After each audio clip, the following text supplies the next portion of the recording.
when the sucker punch is coming. Do you know when a sucker punch is coming? Because, you know, in business now, we get sucker punched a lot. And I was wondering, what kind of, how can we give an example of being aware when something might be coming up behind you? You might not see it, but it's still coming. Well, you can kind of feel, this generation, you can kind of feel something that's not right is coming, you feel it. You get ready for it. You stay ready all the time, so. Right. That's what it took me through my fight career. Yeah, and you can kind of feel when someone, and are your feelings on point? Because, you know, we can feel sometimes something's not right. We can feel that somebody is not right. Are those feelings accurate? Can we tell when it's just not quite right for us? Yeah, they're quite accurate, yes. Yeah, they can, huh? Yes. And I know that in the boxing ring, because I believe I equate it to the ring of life. If we're actually out here in life, we're trying to survive. We're trying to do what we have to do. We work hard, provide for our families. But again, sometimes it can be scary. And I was just wondering, how do we deal with the fear factor?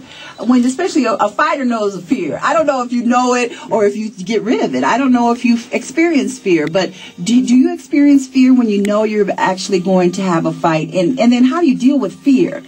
Well, at times you do have fear, but you have to overcome that. Just know that you have to put your work in, and you're going to come back to win. We all have fear. Right. Come and goes. Mm-hmm. But you can't let fear take over. Right. You must be. You gotta look past that. Yes. And what I hear from what you just said is about preparation. Is that when you're prepared? Is that why the training comes in? You must be prepared. Okay. You won't make it. You won't make it. Okay. Prepared. And Leon, what goes on in the preparation process? Because I tell people you cannot be successful in business, both mentally and if you're not physically prepared. And I know the physical regimen of a fighter is something that's very detailed. So if somebody was out there and you getting ready for a fight, what is the time frame of actually becoming physically prepared for a good fight?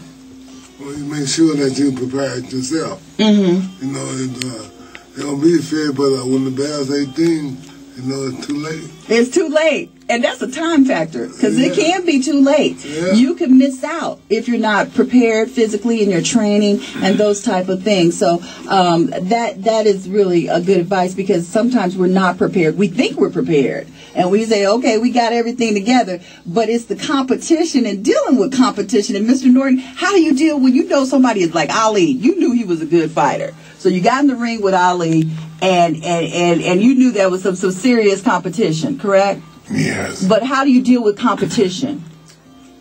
Preparation. It's a preparation. And sooner or later, the person who wins is the person who thinks he can.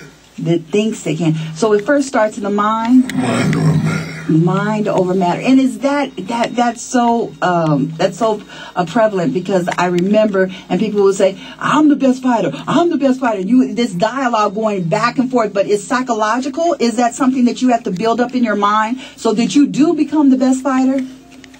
Physically and mentally. And mentally. But the mental power is very strong as well. Very strong.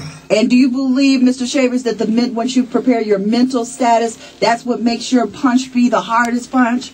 Is it when, because you say I'm going to hit you harder than you have ever been hit in your life? Yeah, you must believe in your heart that you can win before you get in the ring. You're not going to win. Right. Day one, I knew I could punch because I grew up on a farm.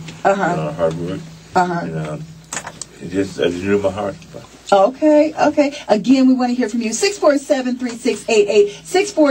647-3688. If you would like to talk to Mr. Ken Norton, Leon Spinks, Mr. Ernie Shavers, they're here live in the studio. We're talking about building up the fighting spirit. We're going to go into a new year, 2012. Are you prepared? Are you prepared to go out there, compete? Are you prepared to go out there and win? We have a caller in the line. Caller, what's your business? Go right ahead. Hello. Hello. How are you? Hey, I'm great. I just wanted to bless all the fighters. I'm a longtime boxing fan. I knew Ken Norton personally many, many years ago. John Creighton is my name. As Kenny, used that brain of his, he will remember me. I stayed in his first house that he had built while he was in training camp. So bless all the fighters, and I will definitely be there this weekend to see them all in person. Okay. Thank you very much. All right. Listen, where the toy drive is going to be December the 22nd now from 11 a.m. until 4 p.m. Okay, So at the Hollywood Hair and Beauty, that's 4850 West Flamingo Road, Suite 45. So again, it's December the 22nd. You can call 608-4492, 608-4492, and let them know that you're going to be in the house. And again, our legendary fighters will be there to take pictures with your children, hand out the toys, and just wish all a Merry, Merry Christmas. Again, we have another caller. Caller, go right ahead. What's your business? Hello? Yes. Yes, my question is, I want to know about the guys you were just commenting about the boxers and how you have to boost yourself up and, mentally get yourself prepared. And I hear a lot of people give Floyd Mayweather a bad time because he's such a cocky boxer. And just what do they think about Floyd as a boxer and the way he carries himself and thinks that he's the greatest? Do you think that you have to be that way when you box? Okay. All right. What, you all want to answer that? Mr. Shavers, you want to answer that? Yeah, Floyd's a very good fighter. I mean, being cocky, it's him. Okay, caller, hold on. We're answering the question. Go right ahead, Mr. Shavers. Yeah, about him being cocky. He's just a good fighter. He's well trained and everything. I don't think he's being cocky is very bad.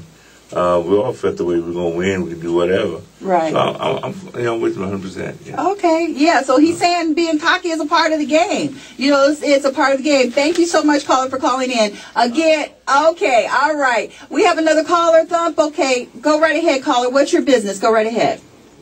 Hello? Yeah. Go right ahead. You're talking to our legendary fighters. Go right ahead. Yeah. I want to speak to Leon Spinks. I want to ask him, where's Michael at? That was my boy right there. You want to know where Michael is? Michael's in Delaware at home. Okay. He don't fight no more? No, he don't fight no more. He just taking time. Shoot, man, that boy needs to come in and handle Mayweather, because Mayweather's just way out of hand.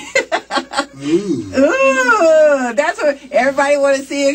Thank you, caller, for calling in. And I think that people wonder, but I want to ask this question myself. I know when you all were in the ring and you all were our heavyweight boxing champions, it was just a certain amount of respectability that we have. I mean, you all were, your character, in the community, being involved with a lot of community involvement, never hearing anything negative about your character in any way.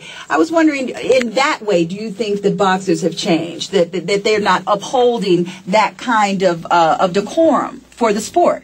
Because even outside the ring, people look upon you as they're heroes. But if your actions are not, displaying that kind of behavior, or what we hear through the press, I don't know how true it is. I was just wondering what you felt about that. You wanna answer that, Mr. Norton? As far as character, nah. I guess I'm getting into a truce with the boxing, the clique, huh? But I was just wondering, Mr. Shavers, what do you think about that? Well, the trainers, you don't want they teach you how to fight and everything. Maybe it's a different day than we were when we fight, because the trainers are not the same as we were getting. Right. A lot of the old trainers died off and they passed the skills on. Yeah. So you're not teaching. We was taught in the gym by trainers how to carry ourselves in the street. So even when you go out in the street, in the club, you carry yourself a certain way. Well, you do one thing bad and it destroy you. Yeah. And I think that's what we hear a lot of. Leon, you want to say something about character as far as our fighters of today? Because even like many of our entertainers, they're out in the public, but they feel like it's cool to be a certain way or to do certain things, and then our children in the community, they actually act that out because they think that is the cool thing, the material, let it rain, the money, and all of that. What do you think about that, Leon? As a fighter, you carry with a lot of respect and honor to yourself and to other people. Right. So you got to learn to get along with each other. Right. So there won't be no argument, no fussing and fighting. You carry yourself like gentlemen. Like gentlemen, yeah. Like gentlemen and carry on. Yeah. And I believe Joe Louis had that. You all had that. Muhammad Ali, you know, and it was something that we treasured.